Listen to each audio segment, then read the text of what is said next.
오늘 하나님의 말씀은 요한복음 21장 15절에서 17절 말씀입니다.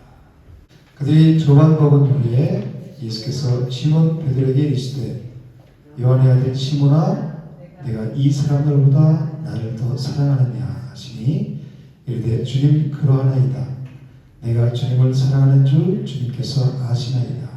이르시되 내 어린 양을 먹이라 하시고 또 두 번째 이르시되 요한의 아들 시몬아 내가 나를 사랑하느냐 하시니 이르되 주님 그러하나이다. 내가 주님을 사랑하는 줄 주님께서 아시나이다. 이르시되 내 양을 치라 하시고 세 번째 이르시되 요한의 아들 시몬아 내가 나를 사랑하느냐 하시니 주께서 세 번째 내가 나를 사랑하느냐 하시므로 베드로가 근심하여 이르되 주님 모든 것을 아시오매 내가 주님을 사랑하는 줄을 주님께서 아시나이다. 예수께서 이르시되 내 양을 먹이라. 아멘. 오늘이 무슨 날이죠? 부활주일이에요. 부활절이에요. 여러분 기쁘신가요? 네. 왜 기쁘세요? 아멘. 주님이 사망 권세를 이기시고 부활하셨기 때문에 기쁜 날이에요. 그죠? 근데 주님의 부활하신 것과 우리와 무슨 상관이 있어요? 우리는 부활하셨으니까 새 생명으로, 사망에서 생명으로. 모든 사람이 두려워하는 것이 뭐죠? 죽음이죠. 그 죽음이 왜 왔어요? 죄 때문에 죄의 결과로 죽음이 왔어요. 그래서 모든 사람에게 죽음이 다 임하는 거예요. 죽음이 가장 두려워요, 사람들은. 이 예수님이 부활하셨다는 것은 이 죄의 결과로 오게 된 이 죽음이 더 이상 우리를 지배할 수 없다는 것을 증명하시고 확증하신 거란 말이에요. 부활이. 그래서 우리는 기쁜 거예요. 예수님의 부활은 예수님 한 분만으로 끝나지 않는 거예요. 예수님의 부활은 그 예수님을 믿고 따르는 우리도 예수님과 같이 영원한 생명에 참여하게 된다는 약속이자 보증이란 말이에요. 그래서 우리는 이 그리스도인들은 성도는 이 부활 소망으로 살아가는 거예요. 우리는 넘어질 때도 있고 깊은 운동에 빠져서 실망하고 낙심하고 좌절하고 절망할 때가 많이 있어요. 그런 어려운 일을 당했을 때 절망적인 캄캄한 그런 일들을 만났을 때 우리는 어떻게 생각해요? 이제 끝이다. 절망하고 낙심하고 주저앉죠. 그렇지만 이 부활 소망을 가진 자들은 주저앉지 않죠. 그래서 이 부활 소망은 육신을 갖고 살아가는 우리 그리스도인들에게도 힘과 능력을 주는 거예요. 그리고 우리는 육신이 죽으면 육신의 때가 끝나면 또 영혼의 때가 있잖아요. 영혼의 때 영원히 사는 거예요. 예수님이 사망 번성을 이기시고 다시 부활하셨듯이 우리도 영원한 생명을 소유하게 되는 거예요. 그래서 기쁜 거예요. 예수님이 부활로 끝나지 않고 예수님의 부활, 곧 우리의 부활이니까 기쁜 거란 말이에요. 예수님의 십자가의 사랑이 우리의 죄를 용서했죠. 그렇다면 부활의 소망은 우리가 오늘 이 세상을 이기면서 담대하게 살아갈 수 있는 이유가 된다는 말이에요. 그래서 우리가 이 부활주의를 기뻐하고 즐거워하는 거예요. 주 예수 기뻐 찬양의 그분이 부활하심으로 사망 것을 이기시고 우리를 죄에서 해방시켜주잖아요. 그죠? 그렇기 때문에 기뻐하는 거예요. 기독교의 핵심이 뭘까요? 기독교의 핵심 두 가지. 십자가와 부활이에요. 십자가는 뭐예요? 사랑이고 부활은 뭐예요? 소망이에요. 십자가는 사랑이고 부활은 소망이다. 그런데 우리가 십자가 없이는 부활을 경험할 수 있을까요? 예수님이 십자가를 지지 않으셨으면 부활을 경험할 수가 없는 거예요. 부활이 없는 거예요. 그렇죠? 그래서 no cross, no crown이라고 그러죠. 십자가 없이는 영광이 없다는 거예요. 우리가 이 세상을 살아가는 것이 비록 세상 사람들이 보기에는 힘들고 힘겹고 어렵고 그런 삶을 살아가는 것 같지만 우리는 이 부활에 대한 소망 때문에 넉넉히 세상을 이기면서 살아갈 수 있다는 거예요. 고난 없이는 부활의 영광을 경험할 수 없듯이 마찬가지로 이 부활이 없다면 어떻게 될까요? 십자가는 그냥 비참한 죽음으로 끝날 뿐이에요. 고린도전서 15장 17절에서 27절 한번 읽어볼게요.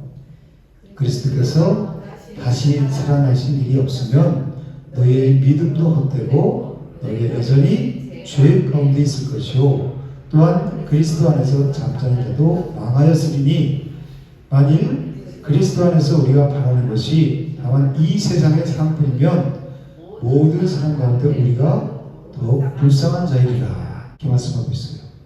부활이 없다면 우리의 믿음은 다 헛된 것이 된다는 거예요. 그리고 우리는 여전히 죄 가운데 있어요. 죄인이란 말이에요. 죄의 문제가 해결되지 않아서 죽음을 맞이할 수뿐이 없다는 거예요. 예수님께서 이 죄와 죽음을 이기셨다는 증거가 없잖아요. 십자가에서 우리 죄를 대속하셨다는 증거가 없는 거예요. 십자가는 뭐예요? 우리 모든 인류의 죄를 대신 짊어지고 예수님께서 십자가에서 죽으심으로 우리 죄를 모두 도말하셨던 거잖아요. 근데 이 십자가에서 죽으시고 영벌이 없다면 우리가 죄 사함을 받은 증거가 없잖아요. 근데 부활하셨기 때문에 십자가에 다 죄를 사하시고 죄와 사망 권세를 이기시고 다시 살아나셨다, 부활하셨다. 그 지금 확실한 증거잖아요. 그래서 우리는 죄 가운데 있지 않는 거예요. 더 이상. 예수님 부활하셨기 때문에, 그죠? 죄의 지배 아래 있지 않는 거란 말이에요. 사탄의 지배 아래, 어둠의 지배 아래 있지 않는 거예요. 더 이상. 근데 부활이 없다면 우리는 가장 불쌍한 자라고 말씀하고 있어요. 왜 그래요? 세상 사람들은 지금 얼마나 좋은 계절이에요. 온갖 꽃들이 그냥 다 만개했죠. 이 좋은 날씨에 여기 있겠어요? 다 세상 즐기러 지금 나갔죠. 근데 우리는 여기서 부활 소망이기 때문에 하나님을 예배하는 거예요. 천국을 소망하기 때문에. 그렇죠. 그래서 우리는 하늘 소망, 천국을 소망, 그 부활 소망이 있기 때문에 세상적인 즐거움을 절제하며 살아가요. 그렇기 때문에 만약에 부활이 없다면 우리는 가장 불쌍한 자라고 사도바울이 고백하고 있는 거예요. 그러나 예수님께서는 그냥 십자가에서 비참한 죽음으로 끝난 것이 아니죠. 어떻게 하셨어요? 사망 권세를 이기고 다시 살아나셨어요. 그래서 20절에 뭐라고 말씀하시냐면 그러나 이제 그리스도께서 죽은 자 가운데서 다시 살아나사 잠자는 자들의 첫 열매가 되셨더라 이렇게 말씀하셨어요. 십자가의 죽음으로 끝나는 것이 아니라 다시 살아나심으로 인해서 잠자는 자들의 첫 열매가 되셨다. 무슨 말일까요? 이스라엘 백성들은 그 첫 수확물을 드리는 초실절을 지켰어요. 그 첫 열매를 하나님께 드렸다는 것은 전체 수확의 시작을 알리는 거예요. 그리고 나머지 수확물도 다 하나님의 것이라는 것을 고백하는 거예요. 대표성의 원리에 의해서 하나를 드리면 다 드리는 게 되는 거거든요. 그리고 첫 수확을 드렸다는 것은 나머지 수확도 다 하나님의 것이다라는 것을 고백하는 거예요. 즉 여기서 예수님께서 잠자는 자들의 첫 열매가 되셨다는 말은 예수님을 믿고 따르는 모든 자들도 이 죽음으로 끝나는 것이 아니라 예수님이 부활하신 것처럼 다시 부활해서 영원한 삶을, 영원한 생명을 산다는 것을 말씀하고 있는 거예요. 그래서 이 부활 소망이 기독교의 핵심이란 말이에요. 심장과 같은 거란 말이에요. 십자가와 부활이 두 기둥이에요. 그래서 성경에서는 성도의 죽음을 뭐라고 표현했냐면 잔다 그렇게 표현해요. 다시 살아날 것이기 때문에 예수님의 십자가의 사랑과 은혜를 경험한 사람들은 이제 세상을 넉넉히 이기면서 살아갈 수 있게 되었어요. 왜 그래요? 부활의 소망이기 때문이에요. 예수님께서는 저와 여러분을 사랑하셔서 십자가에서 죽으셨고 그리고 영원한 부활 소망으로 살아가시기 위해서 다시 살아나셨어요. 저 여러분들이 날마다 이 부활 소망으로 승리하는 삶을 살아가시기를 주님으로 축복합니다. 이 예수님의 제자들은 몇 년 동안 3년 반 동안 예수님을 따라다녔죠. 그런데 어느 날 갑자기 예수님이 난 십자가에서 죽을 거다. 그리고 3일 만에 다시 살아날 거. 이 분명히 말씀하셨어요. 그죠? 근데 제자들의 초점은 다른 데 있었어요. 그러니까 그 예수님이 몇 번 말씀하셨는데 그거를 전혀 기억 못하고 예수님이 십자가에 죽으니까 이 제자들이 마음이 어땠을까요? 예수님을 전부라고 생각하고 따라다녔는데 예수님이 십자가에서 비참한 죽음을 맞이하게 된 거예요. 그래서 제자들은 깊은 상실감에 빠졌어요. 제자들이 다 상실감에 빠져서 있을 때 베드로가 뭐라 그러냐면, 그래, 나 같은 게 무슨 예수님의 제자? 무슨 사명이 있어. 그러면서 그냥 나는 고기나 잡으러 가야 되겠다. 그렇게 얘기하는 거예요. 그러면서 터덜터덜 디베랴 호숫가로 향해요. 그러니까 그 옆에 있던 몇 명의 제자들도 같이, 그래, 우리도 고기나 잡으러 가자. 그리고 이제 그 디베랴 호숫가로 가요. 근데 그들이 밤새도록 고기를 잡았지만 단 한 마리도 잡지 못했죠. 그런데 새벽쯤에, 언제? 새벽쯤에 예수님이 나타나셔서 그들에게 뭐를 말씀하세요? 그물을 배 오른편에 던지라, 이렇게 말씀하세요. 갈릴리 호수를 로마식 이름으로 디베랴 호수라고 그러거든요. 이 갈릴리 호수에서 이 사람들은 어렸을 때부터 잔뼈가 굵도록 이 고기 잡은 사람들이었죠. 전문가였단 말이에요. 물고기 잡는데 밤새도록 잡았는데 한 마리도 못 잡았어요. 예수님이 나타나셔서 새벽에 배 오른편에 그물을 던지라고 말씀하세요. 마음도 다 편하지 않잖아요. 그런 상태다 밤새도록 고기를 잡았고 얼마나 지치고 완전히 그냥 넉다운 됐을 거 아니에요. 그죠? 그런데 예수님께서 또 그물을 던지라고 해요. 여러분 던지시겠어요? 제자들이 어떻게 했어요? 자신의 경험을 의지하지 않았죠. 주님의 말씀에 순종해서 그물을 던졌을 때 놀라운 기적을 경험하게 돼요. 어떻게 됐어요? 그물을 끌어올릴 수 없을 만큼 엄청난 양의 물고기가 그물 가득히 있는 거예요. 그래서 세보니까 몇 마리예요?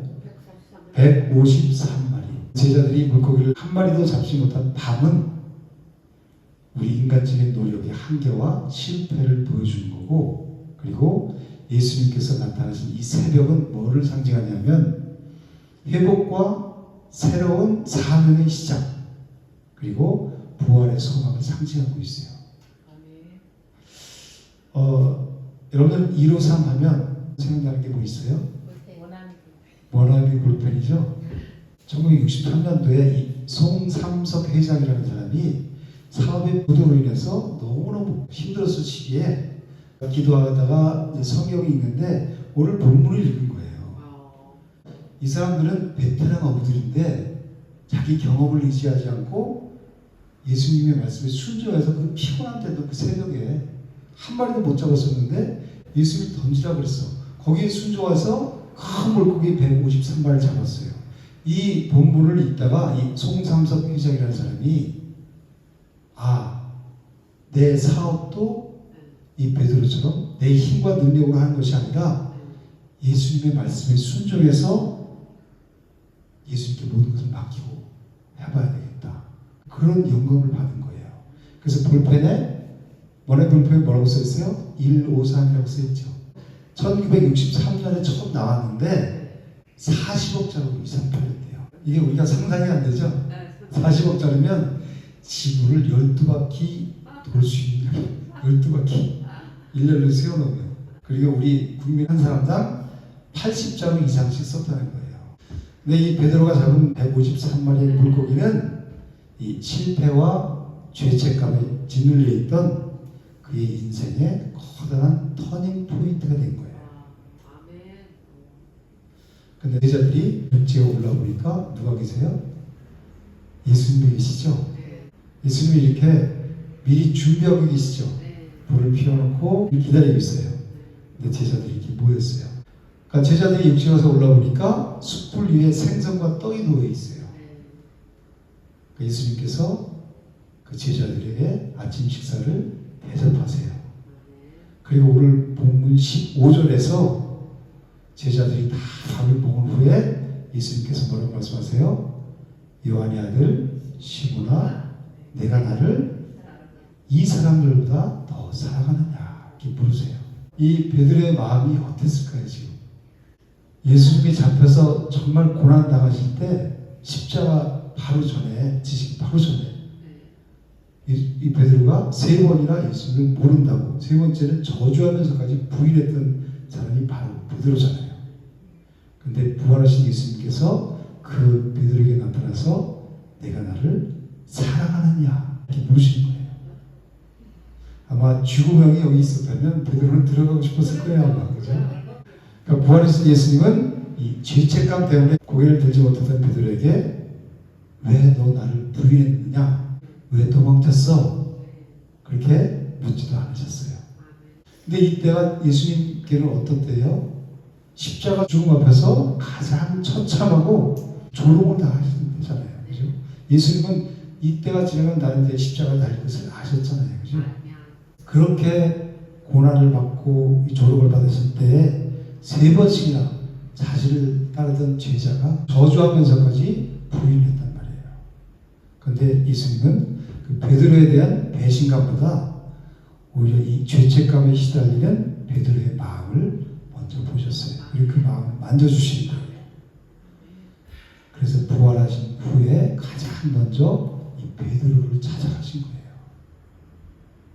그래서 따뜻한 아침을 차려주시면서 베드로를 다시 회복시켜주고 이렇게 세워주시는 거예요.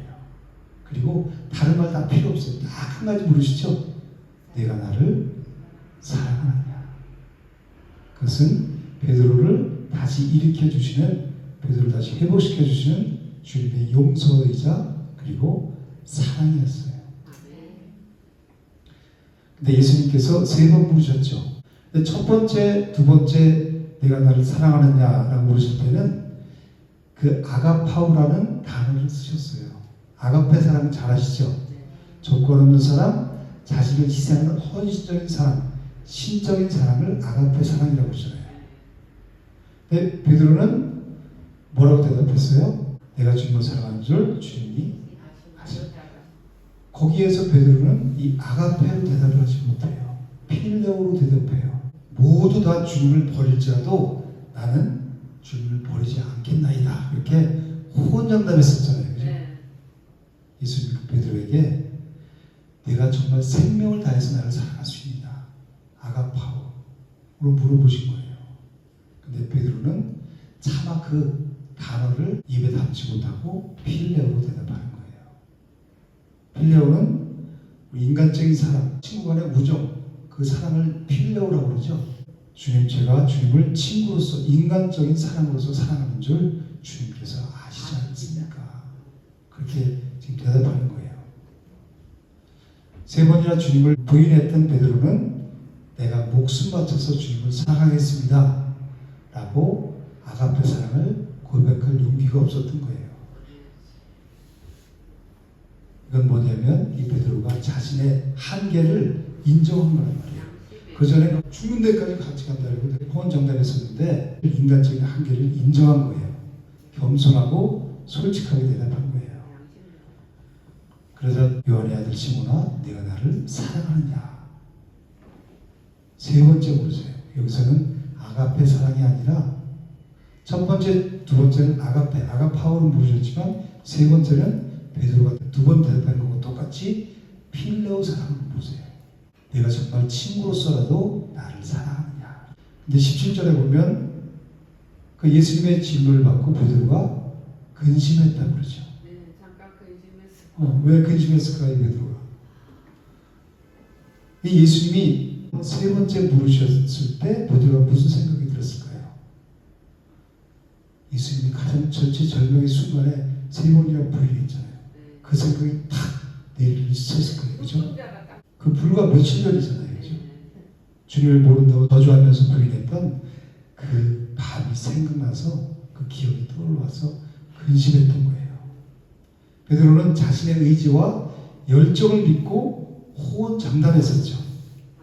그런데 지금은 베드로가 그것이 얼마나 허망한 것이었는지 깨닫고 근심하는 거예요. 이 주님의 아가페 사랑 앞에 자신의 사랑이 너무나 작고 초라함을 느꼈던 거죠. 주님은 지금 어떻게 하세요?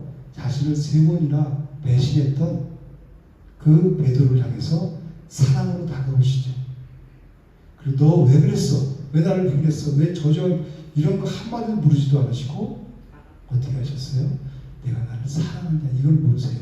그런데 첫 번째는 아가페 사랑하고 두 번째로 묻다가 세 번째는 필레오 사랑으로 부르신 거예요. 우리들의 수로 낮춰주시는 거란 말이에요.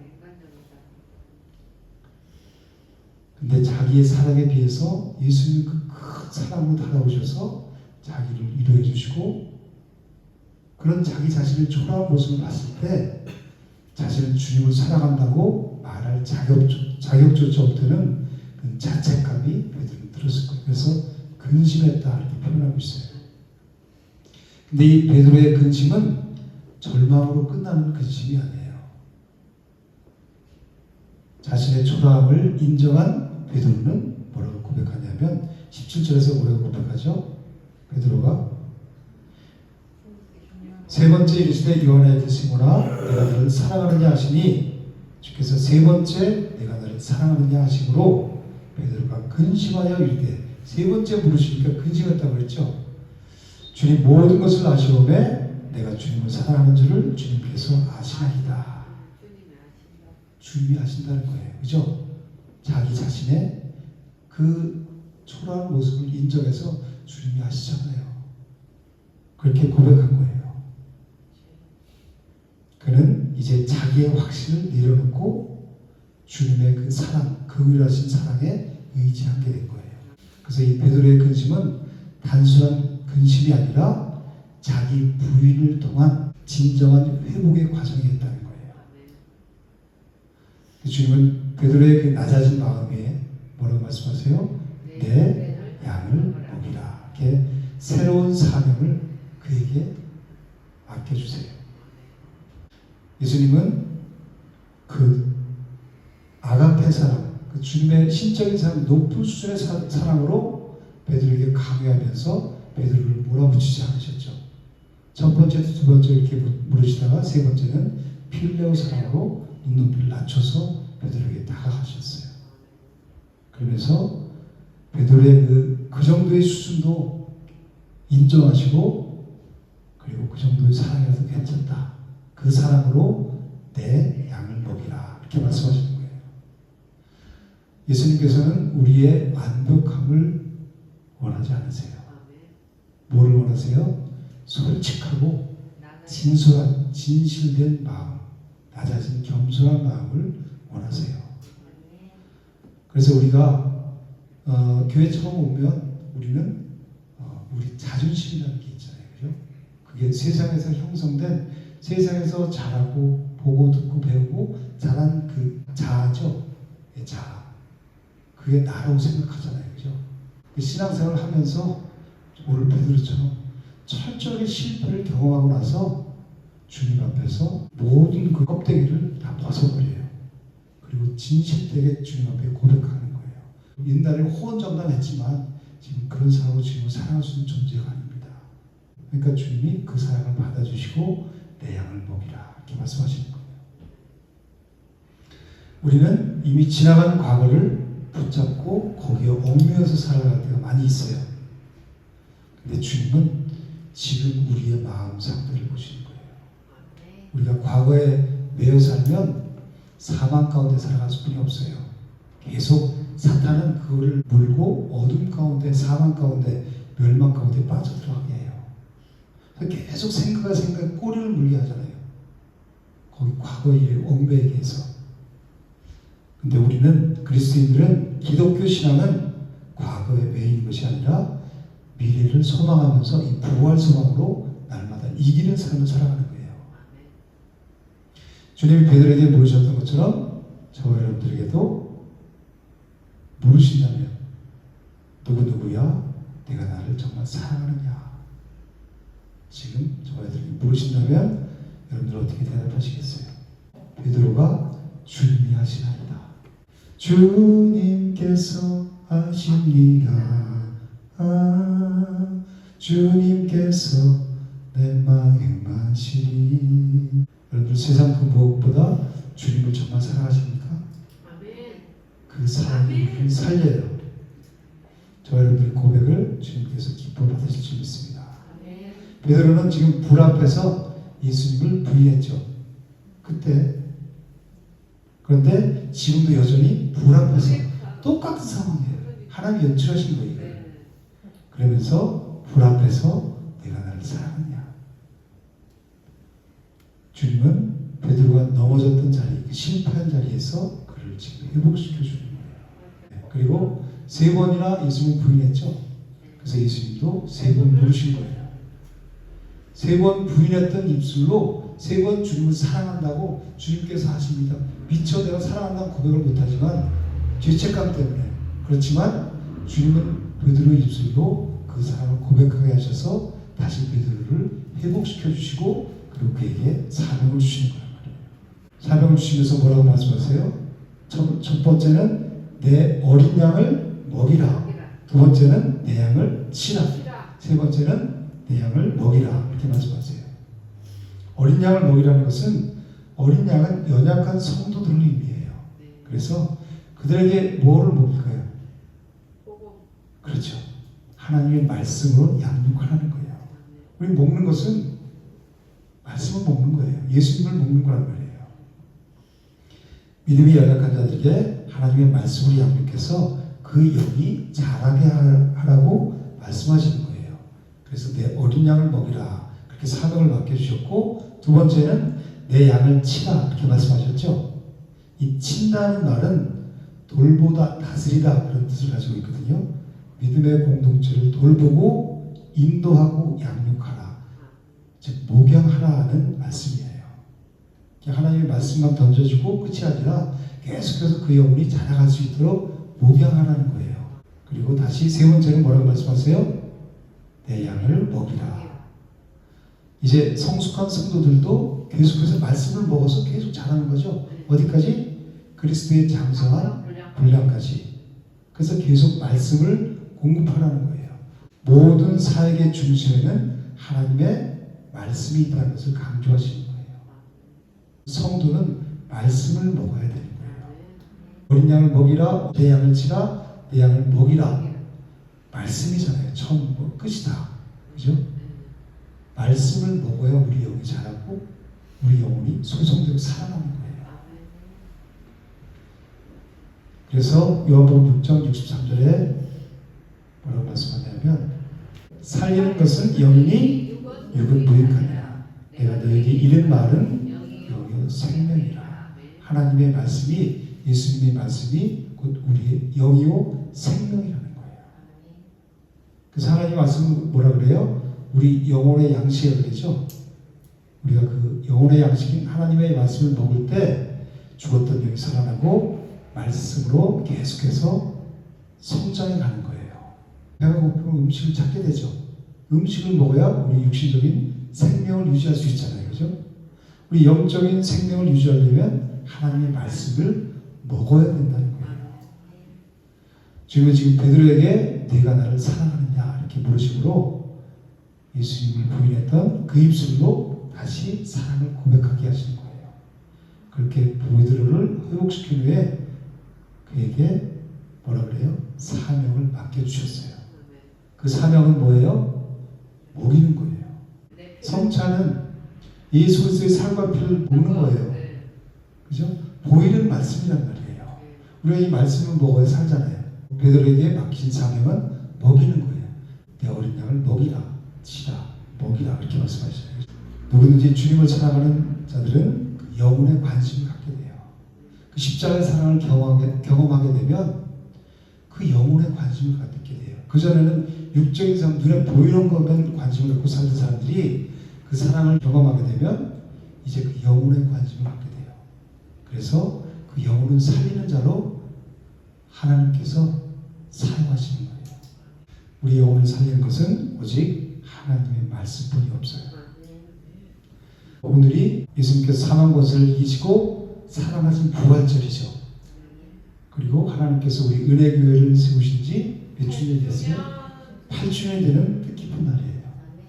그리고 또 하나 뭐 있어요? 매월 첫째 주를 주님의 살과 피를 나누는 성찬 주일로 지키는데 오늘이 부활절 그리고 8주년 성찬 주일. 무슨 의미가 있을까? 성찬 예수의 살과 피를 먹고 마시는 거죠? 그것은 우리를 위해서 십자가 지신 예수 그리스도를 믿는 거예요. 예수께서 이르시되 내가 진실로 진실로 너희에게 이르노니 인자의 살을 먹지 아니하고 인자의 피를 마시지 아니하면 너희 속에 생명이 없느니라. 내 살을 먹고 내 피를 마시는 자는 영생을 가졌고 마지막 날에 내가 그를 다시 살리리니 내 살은 참된 양식이요 내 피는 참된 음료로다. 이렇게 말씀하고 있어요. 예수님의 살과 피를 먹어야 우리에게 생명이 있다는 거예요. 우리는 그 성찬주일이란 말이에요.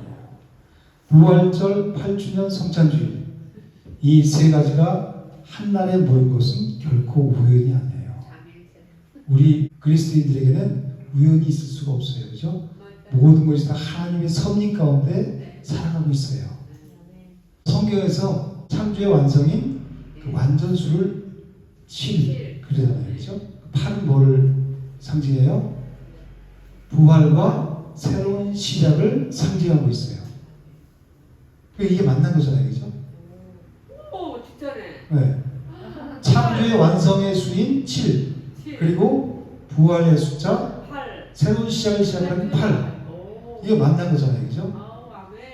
하나님께서 7일 동안 천지를 창조하시고 그 다음날 8째 날에 이전과 다른 새로운 차원의 역사가 시작되는 날이란 말이에요. 새 창조의 시작이란 말이에요.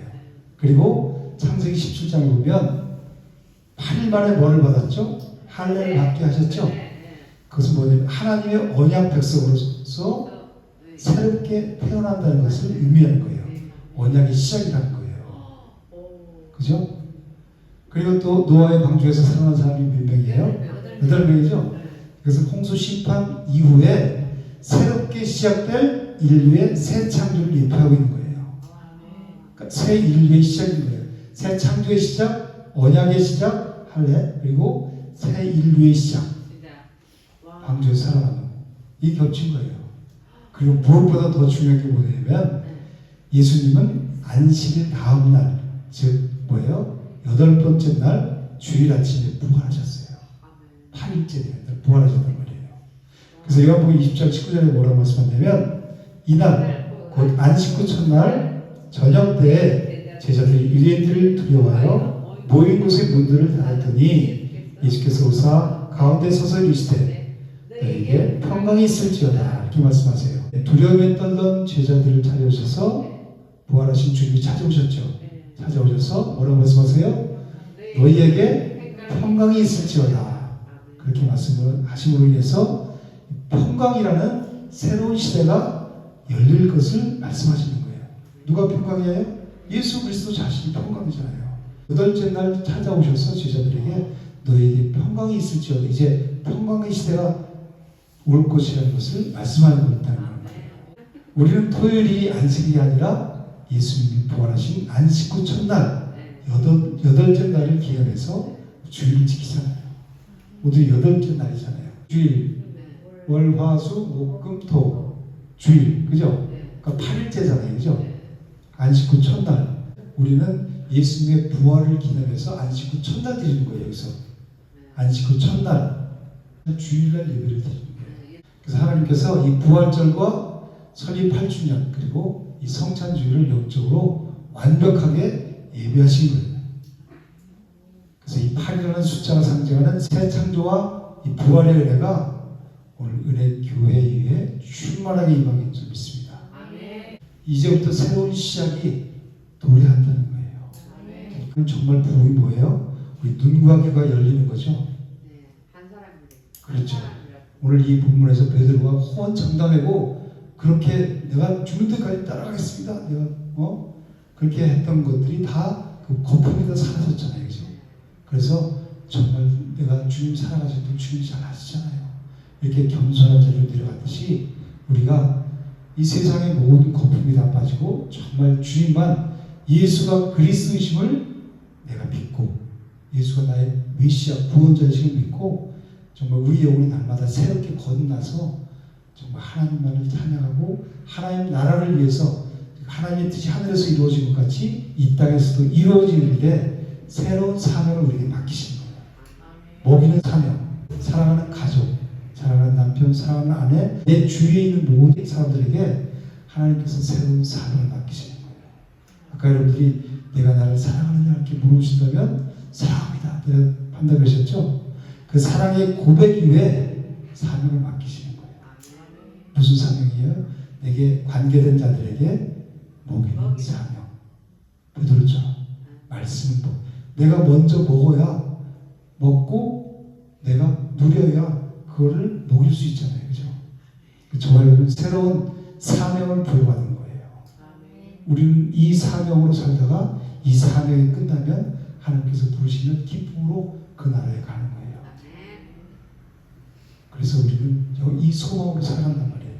이 부활의 소망으로. 그래서 저와 여러분들이 이 소망으로 날마다 승리하는 귀하고 복된 삶을 살아가시기를 주님 이름으로 축복합니다. 네.